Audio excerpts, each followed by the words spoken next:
Welcome to only IAS. आज है 20 जुलाई 2020। तो आइए स्टार्ट करते हैं आज के करंट अफेयर्स एमसीक्यूज। देखते हैं अपना पहला क्वेश्चन जो कि इकोसॉक के बारे में है। पहला स्टेटमेंट ये कहता है कि इसे 1945 में यूनाइटेड नेशंस के 6 मेन ऑर्गन्स में से एक ऑर्गन के रूप में इस्टेब्लिश किया गया था। दूसरा स्टेटमेंट ये है कि हाई लेवल पॉलिटिकल फोरम इकोसॉक के अंडर में ही हर साल मिलता है, बैठक होती है। और तीसरा ये बोलता है कि इकोसॉक में 54 मेंबर स्टेट्स होते हैं जिन्हें ईयरली बेसिस पे जनरल असेंबली में से चुना जाता है, इलेक्ट किया जाता है। बताइए कौन सा स्टेटमेंट करेक्ट है, कौन सा इनकरेक्ट है। न्यूज़ में था ये। वैसे अगर आपने अपना जवाब सोच लिया हो तो लेट मी टेल यू कि यहां पर तीन के तीनों ही स्टेटमेंट करेक्ट हैं। न्यूज़ में इसलिए था बिकॉज यूनाइटेड नेशंस की 75th एनिवर्सरी पर जो प्राइम मिनिस्टर नरेंद्र मोदी हैं वो वर्चुअली इकोसॉक को एड्रेस करने वाले हैं। तो यहां पर उन्होंने एड्रेस किया, इनफैक्ट एड्रेस्ड। यूएन चार्टर ने इकोसॉक को 1945 में स्टैब्लिश किया था। 54 मेंबर स्टेट्स होते हैं, ये सही है। और हाई लेवल पॉलिटिकल फोरम हर साल इकोसॉक के अंतर्गत मिलता है। ये सेंट्रल प्लेटफॉर्म है जहां पर डिबेट और इनोवेटिव थिंकिंग को प्रमोट किया जाता है। जो यूएन कॉन्फ्रेंसेस या समिट्स हैं उनके डेवलपमेंट्स को भी ये रिव्यू करता है, देखता रहता है। जो डेवलपमेंटल कोऑपरेशन कई सारे देशों के बीच में हो रहे हैं उनको भी रिव्यू करने की जिम्मेदारी इसी के पास है। लगभग 1600 नॉन गवर्नमेंटल ऑर्गेनाइजेशंस हैं जो कि इससे एसोसिएटेड हैं। जो अगला प्रश्न है वो spike anti tank guided missile के बारे में है। कई बार इसे न्यूज़ में देखा गया है, पूछा गया है किस कंट्री से बिलोंग करती है। आपके पास ऑप्शंस हैं रशिया, फ्रांस, इजराइल और यूएसए। सही जवाब बताइए। इस नेचर के प्रश्न पूछे जाते हैं।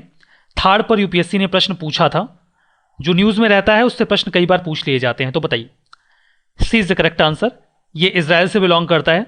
न्यूज़ में इसलिए था बिकॉज इंडियन आर्मी अभी प्लान कर रही है कि वो कुछ और spike anti tank guided missiles को इजराइल से खरीदेंगे, क्योंकि अभी उन्हें इमरजेंसी फाइनेंशियल पावर्स मिली हैं जिसके तहत वो हथियार वगैरह खरीद सकते हैं। जब इंडिया का चाइना के साथ डिस्प्यूट इवॉल्व हुआ हाल फिलहाल का, तो उसके बाद हमारी आर्मी को ये अधिकार दिए गए। ये जो स्पाइक है वो Israel fire and forget anti tank guided missile है। आप इसे हमला करके छोड़ दीजिए और ये डिटेक्ट करके अपने टारगेट को हिट करती है। मैन पोर्टेबल है, व्हीकल लॉन्च्ड भी है और हेलीकॉप्टर लॉन्च्ड भी है। 3 वेरिएंट्स हैं इसके। एक व्यक्ति हाथ से भी इसे लॉन्च कर सकता है। इसी प्रकार की एक man portable anti tank guided missile India भी डेवलप कर रहा है जो कि इससे काफ़ी मिलती जुलती है। यह भी अंडर डेवलपमेंट फेज में है। Highly explosive anti tank warhead इसमें एसोसिएटेड होगा जो इंडिया अभी बना रहा है। ठीक है, ये इससे काफ़ी कुछ मिलता जुलता रहेगा। जो अगला प्रश्न है वो गंगेस रिवर डॉल्फिन के बारे में है। पहला स्टेटमेंट ये बोलता है कि गवर्नमेंट ऑफ इंडिया ने इसे नेशनल एक्वेटिक एनिमल रिकॉग्नाइज किया है और ये सिटी ऑफ गुवाहाटी का ऑफिशियल एनिमल भी है। दूसरा स्टेटमेंट ये बोलता है आईयूसीएन की रेड लिस्ट में इसे इंडेंजर्ड डिक्लेयर किया गया है। बताइए कौन सा स्टेटमेंट करेक्ट है, कौन सा इनकरेक्ट है। गंगेस रिवर डॉल्फिन कई दफ़ा न्यूज़ में रहती है और ऐसे जीवों पर यूपीएससी पहले भी प्रश्न पूछ चुकी है। सही जवाब है सी, both 1 and 2 are correct. Madhya Pradesh के फॉरेस्ट डिपार्टमेंट ने अभी कुछ अपना जो डॉल्फिन सेंसस था उसकी जो रिपोर्ट थी उसे रिलीज किया। अब देखिए कंसर्निंग है क्योंकि अभी केवल 68 डॉल्फिन्स बची हैं 435 किलोमीटर लॉन्ग जो चंबल रिवर सेंचुरी है उसमें, जो कि 3 राज्यों से मध्य प्रदेश, उत्तर प्रदेश और राजस्थान से होकर फ्लो करती है।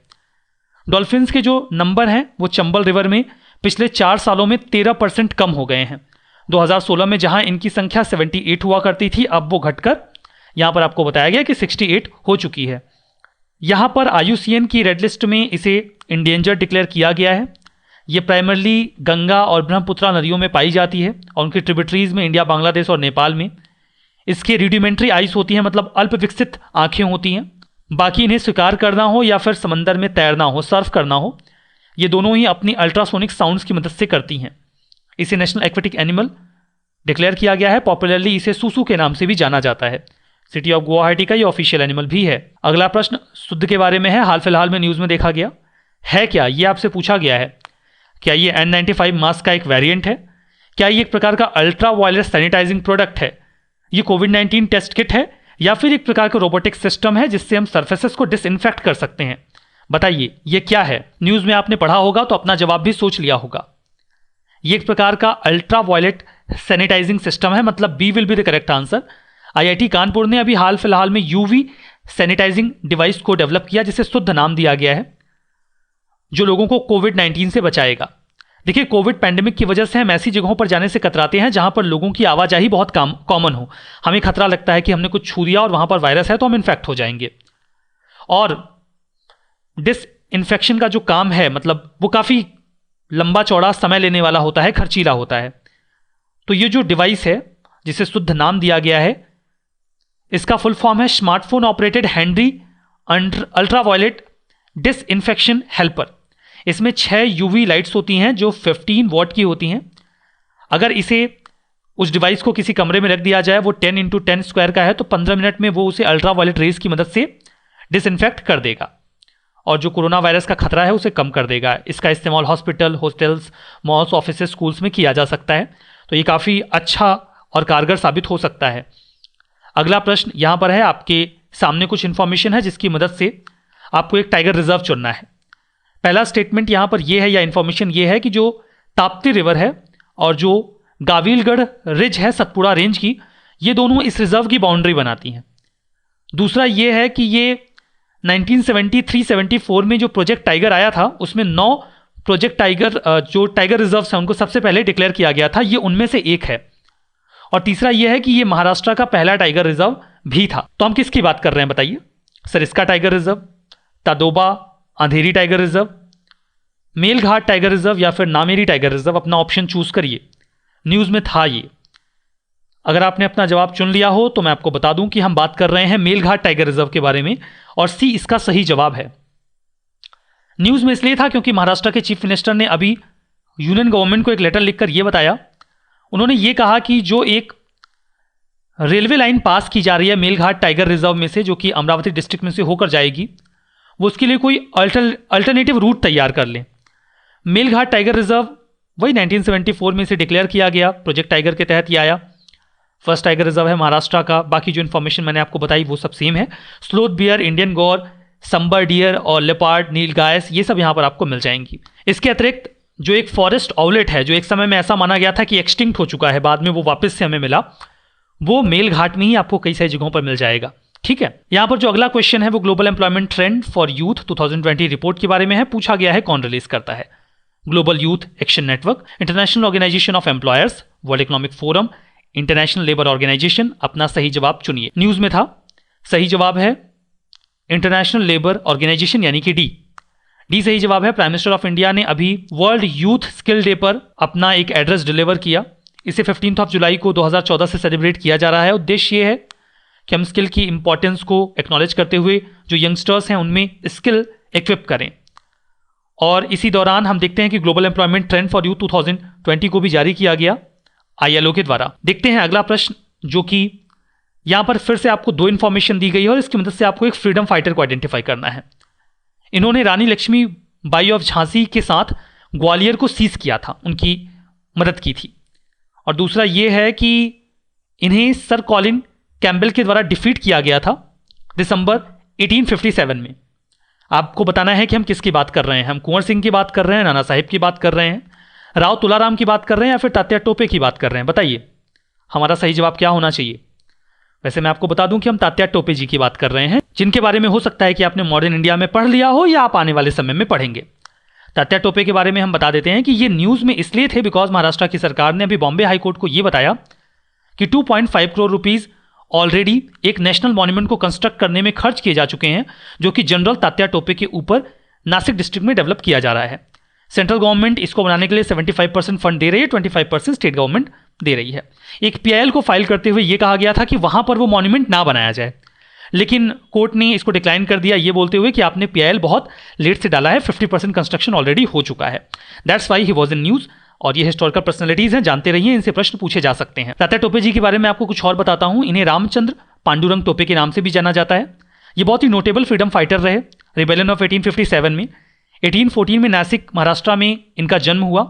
इनके पिताजी का नाम पांडुरंग राव टोपे था और वाइफ रुक्माबाई। तात्या टोपे जो थे वो काफ़ी अच्छे दोस्त थे नाना साहिब के। नाना साहिब बाजीराव सेकंड के बेटे थे। बाजीराव सेकंड, देखिए बाजीराव मस्तानी में जो बाजीराव हैं वो बाजीराव 1 है, फर्स्ट हैं, वो बहुत ही बहादुर थे। लेकिन बाजीराव सेकंड के साथ ऐसा नहीं था। वो भाग कर जाकर अंग्रेजों के साथ सहायक संधि, सब्सिडरी अलायंस साइन कर लेते हैं, जिसके बाद बाकी जो कन्फेडरेसी के मेंबर्स होते हैं वो नाराज हो जाते हैं और सेकेंड एंग्लो मराठा वॉर होता है। बाद में जब बाकी कन्फेडरेसी को हरा दिया जाता है तो जो बाजीराव सेकंड थे उनको अंग्रेजों ने पेंशन देनी शुरू कर दी थी, लेकिन जो नाना साहिब थे वो उनके अडॉप्टेड सन थे, तो उन्हें उम्मीद थी कि उनके बाद नाना साहिब को पेंशन मिलेगी, लेकिन ऐसा हुआ नहीं, क्योंकि तब तक जो डलहौजी था वो डॉक्ट्रिन ऑफ लैप्स लेके आ गया था, गोद न लेने की प्रथा, जिसमें गोद लिए हुए बेटे को वैधानिक नहीं माना जा रहा था, तो उनको पेंशन देने से मना कर दिया गया था, जिसके बाद उन्होंने रिवोल्ट में पार्टिसिपेट किया था। ये सब मॉडर्न इंडिया की बातें हैं, आप इन्हें समझेंगे। 1857 में जो तात्या टोपे थे उन्होंने इंडियन ट्रूप्स को जीत हासिल दिलवाई ईस्ट इंडिया कंपनी के खिलाफ कानपुर में नाना साहिब के साथ ही अपना संघर्ष कर रहे थे। नाना साहिब कानपुर में काफ़ी एक्टिव थे। इन्होंने जनरल विंडहम को ग्वालियर की सिटी से पीछे हटने पर मजबूर किया, रानी लक्ष्मीबाई की मदद की ग्वालियर को सीज करने में। बाद में कॉलिन कैम्पबेल ने इनको हरा दिया था और बाद में इनको फांसी दे दी गई थी। देखते हैं अगला प्रश्न, जो कि पद्मनाभ स्वामी टेम्पल के बारे में है। आपसे पूछा गया है कि कौन सी दो टेम्पल स्टाइल्स को आपस में मिक्स करके ये टेम्पल बनाया गया है। Vesara style, Dravidian style, Vallabhi और द्रविडियन स्टाइल, चेरा स्टाइल और द्रविडियन स्टाइल, पंचायतन स्टाइल और वल्लभी स्टाइल। बताइए। देखिए यहां पर एक गेस वर्क कर सकता है। अगर आपको यह पता हो कि पद्मनाभ स्वामी टेम्पल है कहां तो आप गेस लगा सकते हैं। देखिए पद्मनाभ स्वामी टेम्पल वर्तमान केरला में है। अगर आपने अपना आंसर सोच लिया हो तो हम बात कर रहे हैं, और अगर आप एंशिएंट हिस्ट्री पढ़ चुके हैं तो आपको यह पता चल सकता है कि जो चेरा किंगडम था वो वर्तमान के केरला की लोकेशन में ही था। तो अगर पद्मनाभ स्वामी टेम्पल वर्तमान के केरला में है और चेरा किंगडम भी वहीं था, तो संभावना है कि चेरा स्टाइल उसमें हो, और बाकी साउथ इंडिया में द्रविडियन स्टाइल चलती है तो वो रहेगी। तो सही भी जवाब यही है कि चेरा स्टाइल और द्रविडियन स्टाइल का एक फ्यूजन है जो कि पद्मनाभ स्वामी टेम्पल में आपको मिलेगा देखने को। देखिए ये है चेरा किंगडम और यहीं पर वर्तमान का आपको केरला मिलेगा, और यहीं पर पद्मनाभ स्वामी टेम्पल भी है।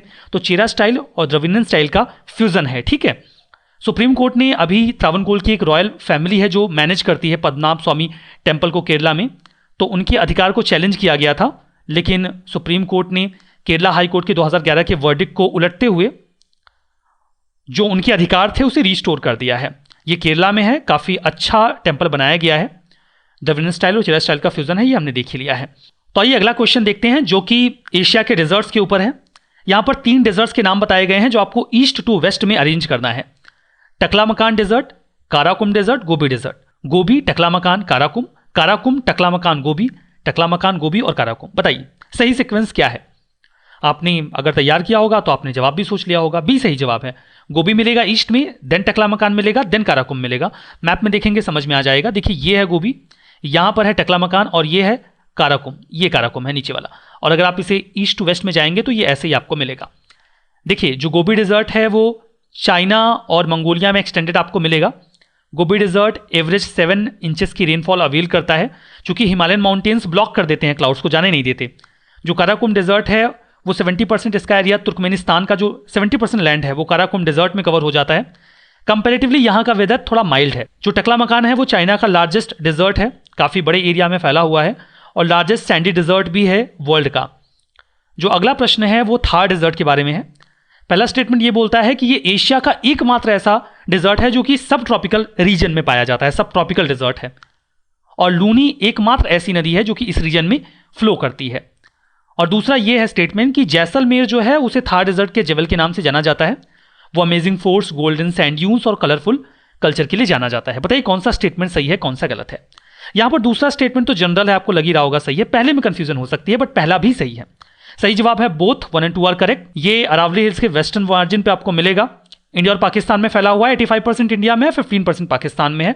दुनिया का 17th लार्जेस्ट डेजर्ट है और एशिया का एकमात्र सब ट्रॉपिकल डेजर्ट भी है। यहां पर आपको सैंड ड्यून्स मिलते हैं जिन्हें बार्कन्स कहा जाता है। बार्कन्स कुछ इस प्रकार की आकृतियां होती हैं जिनका मुहाना हवा की ओर होता है, ठीक है। वेजिटेशन कवर काफी कम है, एरिड क्लाइमेट है, ऑब्वियस सी बात है, और बाकी लूनी एकमात्र बड़ी नदी है जो यहां से गुजरती है। बरसात के सीजन में कुछ और स्ट्रीम्स आपको मिल जाएंगी, बट रिवर के फॉर्म में लूनी ही आपको एक बड़ी नदी यहां पर मिलेगी। मैप में देखिए ये जो रेड कलर का स्पॉट है ये थार डेजर्ट का है, ठीक है। कुछ कोर्सेस अवेलेबल है ओनली आईएएस पे, dedicated prelims programme, PSIR sociology optional और करंट अफेयर्स की टेस्ट सीरीज। आप इन्हें एक्सेस कर सकते हैं video.onlyis.in पर जाकर। कल के मैपिंग के पार्ट में आपको एशिया की लोकल विंड्स तैयार करनी है, उन्हीं से प्रश्न पूछा जाएगा। अपना स्कोर कमेंट बॉक्स में बताना मत भूलिएगा। इस सेशन में बस इतना ही। Thank you very much.